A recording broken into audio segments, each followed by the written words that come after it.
De zielskwallen in Friesland hebben een goed seizoen achter de rug. Er binnen volle meer bij op zielkamp gongen als vliendier.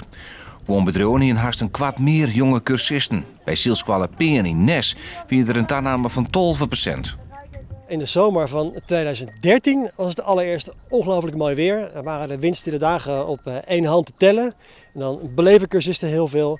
En dan is de kans dat ze volgend jaar weer op zeilkamp willen heel groot. Dus dat telt mee. En daarbij komt denk ik dat Nederland wel wat langzaam uit de economische crisis klimt.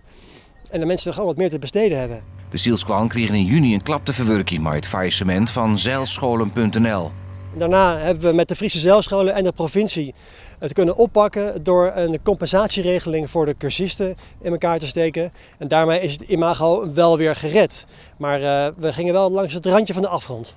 De meeste zielers komen uit het midden van het land. Ze betalen €400 voor de cursus van 6 dagen. Wat opvalt is de grote toename van jonge zielers tussen de 8 en 12 jaar. En zij winnen de toekomst van de hele Friese watersport. Die gaan in de toekomst wel als ze aan varen denken, dan denken ze aan Friesland. Komen ze hierheen om een boot te huren en daarna eentje te kopen, een jachthaven te vullen. En op die manier denk ik dat wij daar een bijdrage in leveren als zeilscholen.